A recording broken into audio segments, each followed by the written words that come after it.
Well, friends, it's now official. Donald Trump's March 4 trial date has been postponed, but please, don't despair. There are lots of criminal cases in the mix and lots of opportunities for Donald Trump to be convicted for his crimes. Let's talk about that, because justice matters.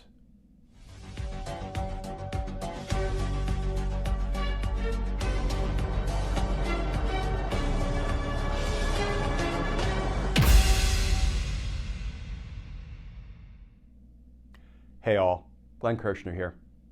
Well, friends, you've probably heard by now that Donald Trump's March 4 trial date in D.C., that's his federal criminal prosecution for trying to overturn the results of the 2020 presidential election, his federal prosecution for trying to override the expressed will of the American voters, his federal prosecution for trying to unlawfully and unconstitutionally retain the power of the presidency. Yeah, that federal prosecution has been postponed. The March 4 trial date has been vacated by the judge, and we don't yet have a new trial date set. But friends, please don't be too discouraged, because unlike most criminal defendants, Donald Trump has lots of backup auxiliary cases pending against him. His prosecution dance card is quite full. So let's talk about the trial dates and the likely sequencing of the Trump trials. As always, let's start with the new reporting. This from the New York Times. Headline, Judge Scraps Trial Date for Trump Election Subversion Case. And that article begins, the federal judge overseeing former President Donald Trump's prosecution on charges of plotting to overturn the 2020 election issued an order on Friday scrapping the March 4 trial date for the case. The order by Judge Tanya Chutkan was a formal confirmation of what had seemed fairly obvious for weeks. It came after she made a series of hints that she was going to delay the trial as Mr. Trump pursues an effort to have the underlying charges tossed out with an argument that he enjoys complete immunity from prosecution. In her order, Judge Chutkan said that she would set a new trial date for the proceeding in federal district court in Washington if and when Mr. Trump's immunity claims are resolved. The immunity claims are now in front of a three-judge panel of the United States Court of Appeals for the District of Columbia Circuit, which has been mulling the issue since oral arguments were heard on January 9.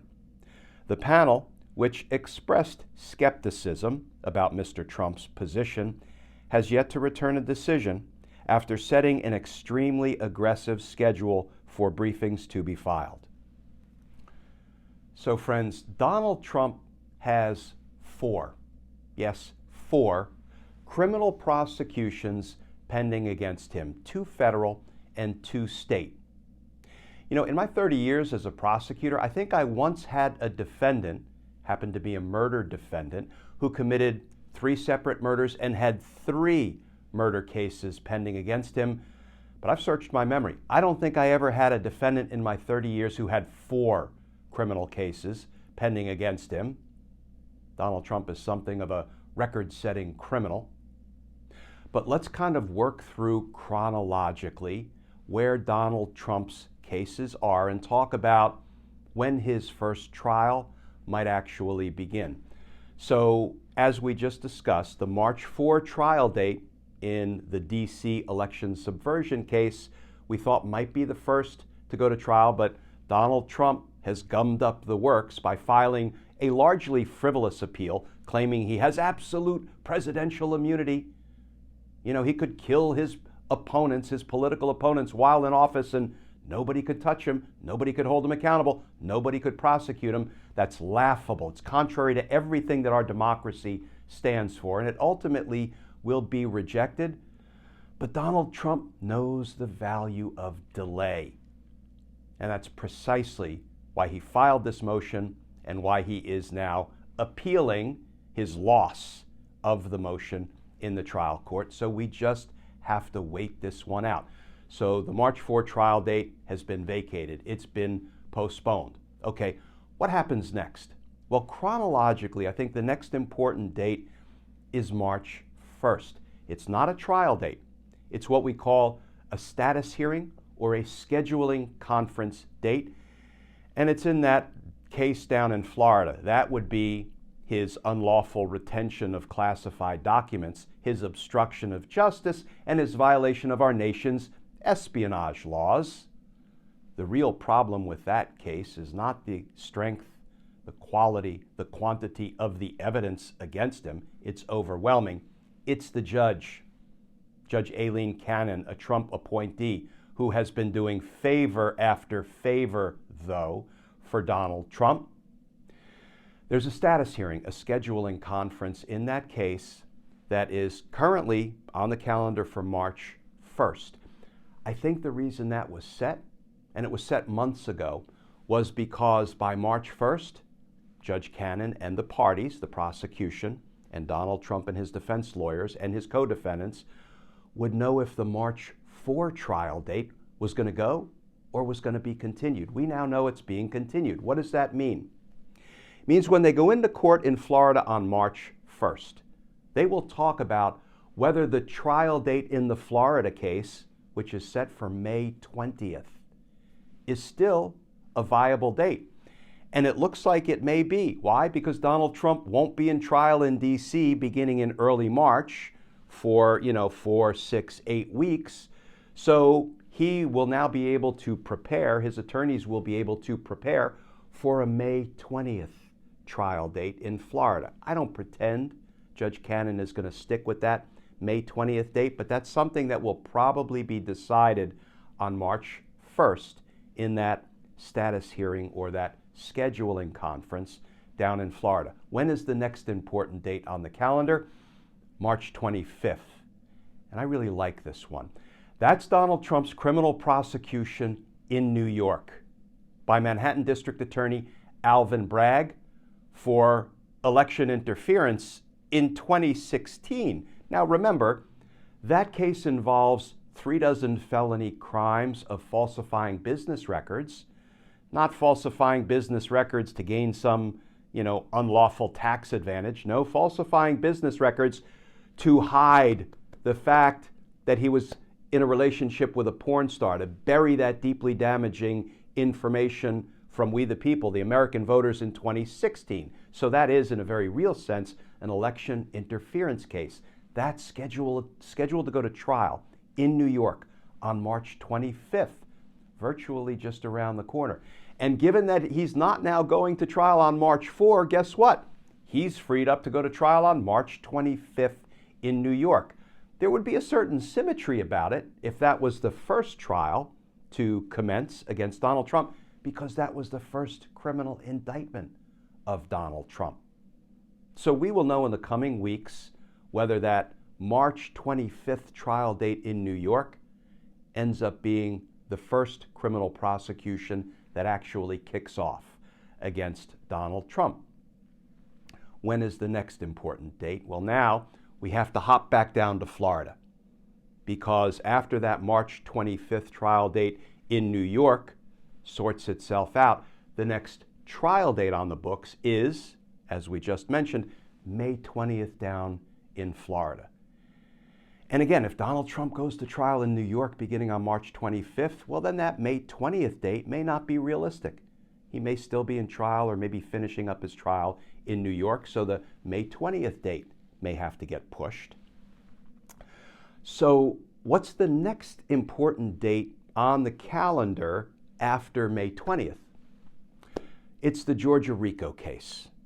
And, there has been some developments down there with Fani Willis talking about having a personal relationship with one of the prosecutors on the team that's prosecuting Trump and the 18 other RICO co-defendants in Georgia, Trump's criminal associates, his co-conspirators.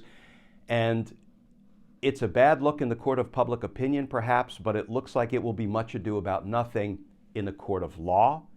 Based on what I've reviewed and what I've read, what I've seen, I don't think it will have any impact on the RICO prosecution of Donald Trump and his criminal associates down in Georgia. But the next date we need to think about is, I believe, August 5th. It's not a hard date. It is a date that Fani Willis requested for the first RICO trial to begin down in Georgia. But that date hasn't been set. It does look like there is, an August trial in the mix, at least as far as DA Willis is concerned. That's when she would like the RICO trials to commence. But it's an open question as to when the first RICO trials will actually kick off down in Georgia. But keep an eye on August. But of course, there is this domino effect, because depending on which earlier trial goes first, that could end up pushing the later trials down the road. But here is the one thing that may actually end up being the most important thing to keep in mind. The March 4 trial date that was just vacated, canceled, postponed. That trial will be put back on the calendar as soon as Donald Trump's ridiculous immunity claim is definitively rejected. First by the appellate court, which has it now, and if they definitively reject it next week, and the Supreme Court says, we're not even taking it up for review, which is the right call, because there is no issue of constitutional importance or significance to be reviewed on the absolute immunity front. Why do I say that, friends? Because there's no federal law on the books. There's no appellate court opinion, no case law, no precedent, and there's no constitutional principle that says a president is absolutely immune against prosecution. So once the appellate court rejects it, that should be the end of it. Now, there is still some time that will be involved in Trump filing more appeals, but I'm hopeful that the Supreme Court says we're not going to review an issue that has no support in the law or the Constitution. That would be frivolous. That would simply be delaying Trump's trial for the sake of delay. Let's hope the Supreme Court doesn't do that. So here is I'm going to call it good news. The March 4 trial date that was just vacated, that was just canceled, that trial will have to go back on Trump's trial calendar. And as these other trials sort their way out, they either start or they don't start, they get pushed down the road a bit, there will be some prosecution daylight in Donald Trump's schedule. And Judge Chutkan, who's presiding over Donald Trump's D.C. election subversion trial, will be able to drop that trial and a trial date in that case right into that prosecution daylight once it opens up. So it may be that Donald Trump's D.C. federal prosecution for trying to overturn the election gets dropped onto the calendar in May, in June, in July, depending on when Donald Trump's criminal dance card opens up. And that means that case will be resolved by a jury of Donald Trump's peers before the November 2024 election. And that is enormously consequential to everyone because, as I've said all along, in the horrific event that Donald Trump is the Republican nominee for president, I think even his supporters, his base, his potential voters have a right to know if they're casting their ballot for a convicted felon or for a completely innocent man who's been found not guilty on all counts, fully exonerated by a jury of his peers. Yeah, the voters need to know that before they go to the polls in November 2024. So friends, we remain on this justice roller coaster, and it doesn't look like we're getting off anytime soon. And it's a real e-ticket ride. Those of you of a certain age will know what an e-ticket ride is. But we're on this justice roller coaster, and we're going to remain buckled in through all the ups and downs, through all the hairpin turns, through all the loop-de-loops, until it pulls into the station and the first jury is in the box and they're prepared to judge Donald Trump. And that's when Donald Trump will be convicted. So friends, why do I say Donald Trump will be convicted so definitively, so confidently? Well, for 30 years as a prosecutor, it was really one of my primary responsibilities, one of my most frequent duties, to assess the evidence and try to decide whether we should indict and prosecute someone. Determine whether the strength and the quality and the quantity of the evidence was such that we had a reasonable likelihood of conviction. And I say Donald Trump will be convicted because the evidence of his guilt is not just strong, it's overwhelming, it's irrefutable. And I say Donald Trump will be convicted because his incessant lies in the court of public opinion will not see the light of day in a court of law. And I say Donald Trump will be convicted because I still believe that justice matters. Friends, as always, please stay safe, please stay tuned, and I look forward to talking with you all again tomorrow.